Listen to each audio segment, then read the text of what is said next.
Good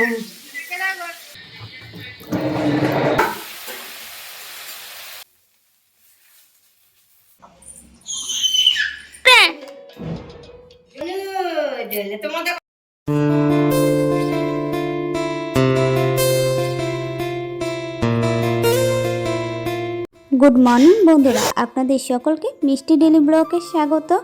আমার মেয়েও কিন্তু এখন গুড মর্নিং বলতে পারে না, তবে যেগুলো বলতে পারে সেগুলোই আগে শুনে নিই।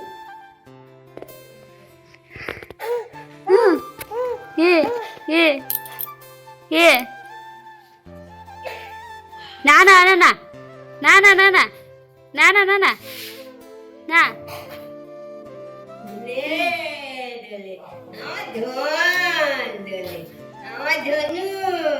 তোমাদের কথা শুনবে না।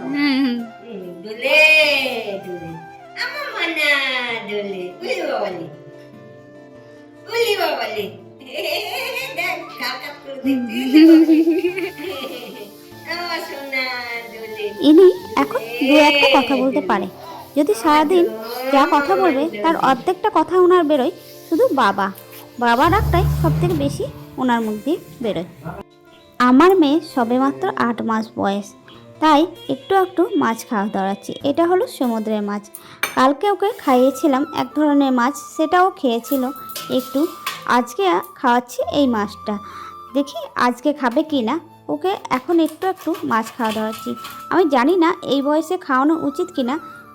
ওকে কি এখন থেকে মাছ খাওয়ানোটা উচিত? যদি ভুল হয়ে থাকে তাহলে প্লিজ কমেন্ট করে আমাকে জানাবেন ওকে খাওয়ানো উচিত কি উচিত নয়। এদিকে মা মূলো খোসা ছাড়াতে শুরু করে দিয়েছে। আজকে মূলোরই একটা রেসিপি হবে। আর একদিকে আমার মেয়ে কি করছে সেটা দেখতে হবে না? দেখুন শোনো রে,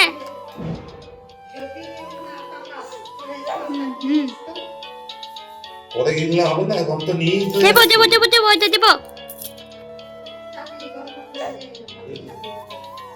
চারটে দিদা 7 টাকা 35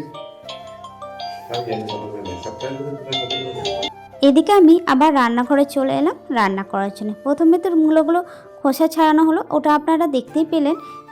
তারপরে এই যে মূলোগুলোকে ভালো করে ধুয়ে নেওয়া হয়েছে।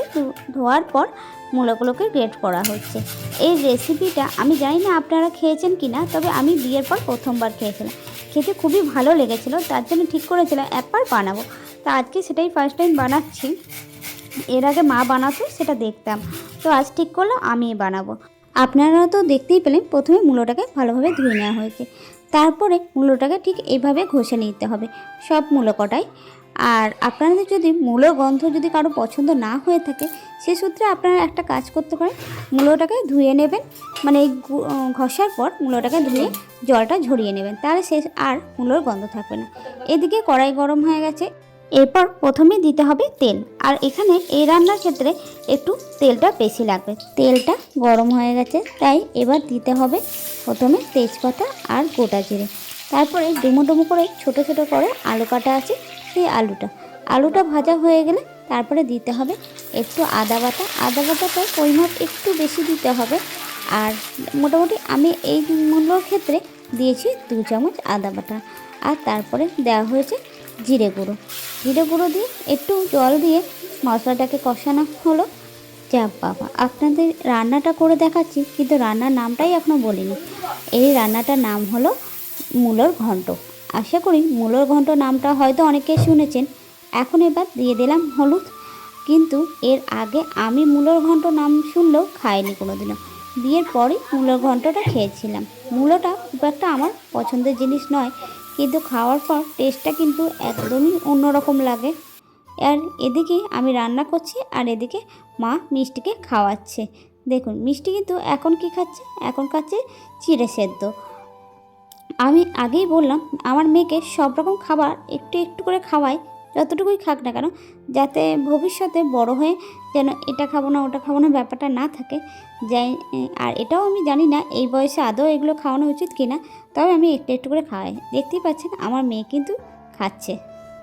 এদিকে আমার মশলা কষানো হয়ে গেছে, তাই দিয়ে দিলাম একটুখানি গুঁড়ো লঙ্কা আর একটু বাটা লঙ্কা। যে যেরকম ঝাল খান তারা সেরকমভাবে ঝাল দেবেন পরিমাপটা।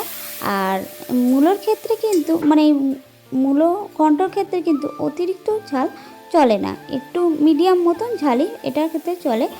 এবার আমি মূলো ঘষাটা দিয়ে দিলাম।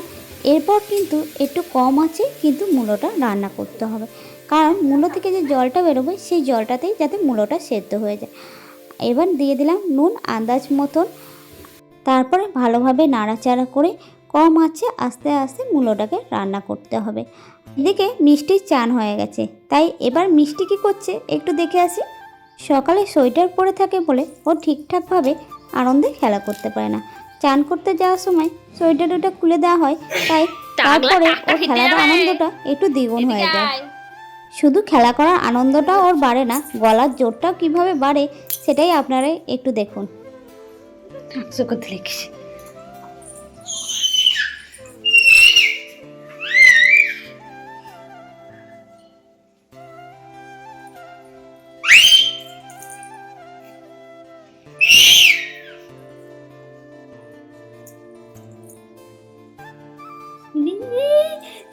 ও এখনো পর্যন্ত পা কোনদিন খায়নি, ও আজকে পা খেলে কিন্তু ও অত পর্যন্ত যেত না।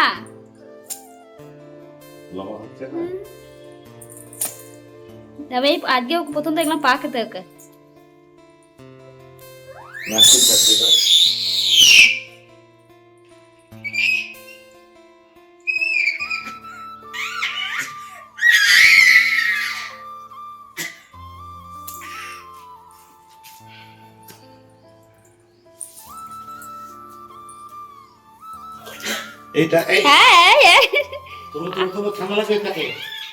এদিকে আমি রান্নাঘরে চলে এলাম, ভাবলাম একটু স্ল্যাবগুলো মুছে নিই, তাহলে একটু তাড়াতাড়ি হয়ে যাবে, কারণ আজকে একটু দেরিও হয়ে গেছে। এবার রান্না করেটি আমিও আবার চান টান করতে যাব।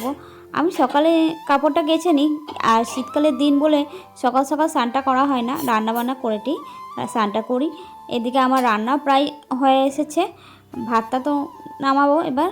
আর মূলোর ঘন্টটা অর্ধেক সেদ্ধ হয়ে গিয়েছে, আর একটু হলেই হয়ে যাবে।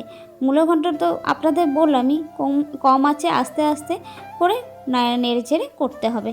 এদিকে ওটা সেদ্ধ হচ্ছে, আর এদিকে আমি গ্যাসটা সব মুছে নিলাম। আপনারা যারা ভিডিওটা দেখছেন, আপনাদের বাড়ির কেউ যদি মূলো খেতে পছন্দ না করে, তাহলে আপনারা এইভাবে মূলোটা রান্না করে তাদেরকে খাওয়াবেন, বুঝতেই পারবে না এটা মূলো রান্না হয়েছে। আর খাওয়ার পর বলবেন যে এটা মূলোর ঘন্ট হয়েছে, দেখবেন বলবে আবার করতে, যে এরকম হয় মূলোর গন্ধও নেই কিন্তু টেস্ট এত সুন্দর যে ভাবতেই পারবেন না। একবার করে দেখবেন। এদিকে স্বাদ মতন একটু চিনি দেওয়া হলো আর একটু নুন দেওয়া হলো, যেহেতু একটু নুনটা কম হয়েছে বলে। আমার রান্না প্রায় হয়ে এসেছে। এবার লাস্টে দিতে হবে একটু গরম মশলা আর ঘি, তাহলে রান্না কিন্তু কমপ্লিট। আর এই জন্যই বললাম ঝালটা একটু কম দেবেন, কারণ গুঁড়ো লঙ্কা এবং বাটা লঙ্কা, তার উপর আবার গরম মশলা, একটু বেশি ঝাল হয়ে গেলে কিন্তু টেস্টটা অতটা ভালো লাগবে না। এটা একটু হালকা ঝালের ওপরই ভালো লাগে। আমার কিন্তু এবার শুকনোভাবে পুরো রান্নাটা হয়ে গেছে। এই রান্নার ক্ষেত্রে কিন্তু মূলো ঘন্ট মানে একবারে শুকনো হতে হবে, জল যেন কোনোভাবে না থাকে। যখন দেখবেন একবারে পুরোপুরি ভালোভাবে শুকিয়ে গেছে আর কোনো জল নেই, তাহলে বুঝে যাবেন যে মূলো ঘন্টটা হয়ে গেছে। দরকার হলে একটু খেয়ে দেখবেন যে মূলোটা ঠিক সেদ্ধ হয়েছে না। আপনাদের ক্ষেত্রে হয়তো গ্যাস জোরে দেওয়ার কারণে যদি মূলোটা সেদ্ধ না হয়ে থাকে, তাহলে ঢাকা দেবেন আর একটু করে জল দেবেন, দেখবেন মূলোটা সেদ্ধ হয়ে গেছে। আজকের ভিডিওটা যদি আপনাদের ভালো লেগে থাকে তাহলে লাইক করবেন আর কমেন্ট করে জানাবেন। আর আমাদের ভিডিও যদি আপনারা দেখতে চান তার জন্য সাবস্ক্রাইব করবেন আর পাশে থাকা বেল আইকনটি ক্লিক করে দেবেন, যাতে প্রতিটা ভিডিও আপনারা যেন সবার আগে দেখতে পান।